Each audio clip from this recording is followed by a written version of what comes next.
Hey, another Teen Wolf episode here. So, yeah, so this is now we're on like the sixth episode of so far this season. This episode called Riddled. This episode heavily, again, full spoilers. This episode is fully focuses on the the mental state of Styles in a way. So at the very beginning of the episode, Styles calls Scott because he's trapped in a basement somewhere and, he can't move. His leg's trapped and he doesn't know where he is and you know, he's he's losing his shit. And then, so Scott gets Isaac and they're going to go out and they're going to try to find him. And then at the same time, Lydia and Aiden are at the school, and Lydia hears, Styles, calling for help. So they all four go to his house, and they're trying to find clues of where he's at. And so Scott and Isaac go and they get his dad, and they contact Derek and Allison and everybody. They get in contact with everybody, and they start going out and look for him. While Lydia and Aiden are she's using her banshee powers to look around in his room, and they determine that he's in a mental institution. That that he's in the basement of a mental institution. And so, after much searching, they eventually end up going there.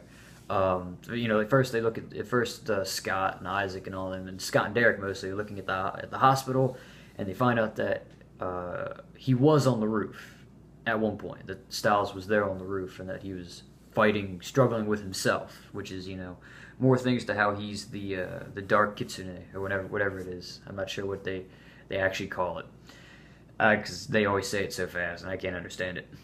But and so they can't find him, and they go to the basement of this place and of the mental institution, and it turns out he's not there. And so like, oh, well, Scott's dad, Agent McCall, rationalizes that maybe he's sleepwalking and that he's still dreaming, and that he called because he's dreaming he's there. And he recognizes something that Styles says, and they find him at the crash site for the Coyote. They find him there, and they take him to the hospital, and he's resting, and that's that part of the episode. And then so they're gonna do tests on him because they want to find out what's wrong with him. And while that's going on, Derek recruits Kira, and they go to the power plant to figure out what happened there. And they deduce that Burrow, the bomber from episode 3, used her Foxfire powers, which is, she can control elements. And they use that, and they use that to supercharge the Dark Kitsune and Styles, by finding his bat. And so they determine that. And that, they're charging it up with electricity. The more electricity that it can absorb, I guess, the more powerful this thing becomes. That's what I rationalize. So Lydia, and so Styles is going through the tests, and it kind of turns out that he has the same form of dementia that his mom had that killed her. That parts of the brain start to shrink, and so there's no cure, and and it turns out he kind of has it. Now, whether or not that's connected to this whole kitsune thing, or if they get rid of it, he'll be fine, or whatever, that's to be seen yet. So, and then the end of the episode ends with with the dark spirit taking over, and he runs into Kira's mom, who it turns out is, I guess, the one who's controlling the Oni. And so, they're planning on, she's going to try to stop this dark spirit. Styles starts talking in like the whole Legion speak, we, instead of saying I and me, he says we and us, and it gets really dark and confusing. And so,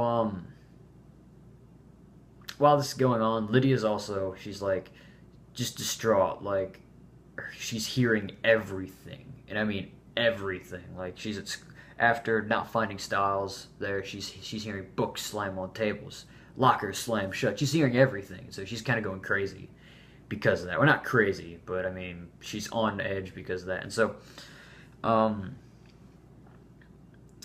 yeah. Also, we find out what Derek was up to.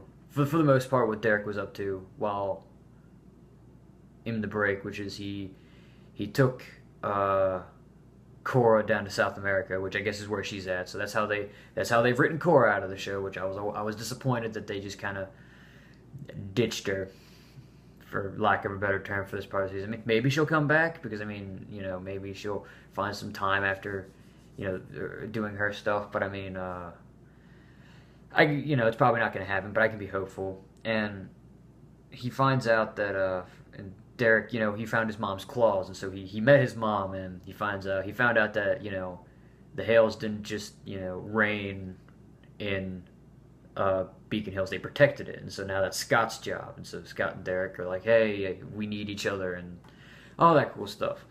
So I think that's mostly most of what happens in the episode. Yeah. So this was I think a faster paced episode, really. Like the first half an hour, like so much happened, like all the stuff trying to find Styles, and then the second half was very story. Like I feel like this was a very well written episode, very emotional episode.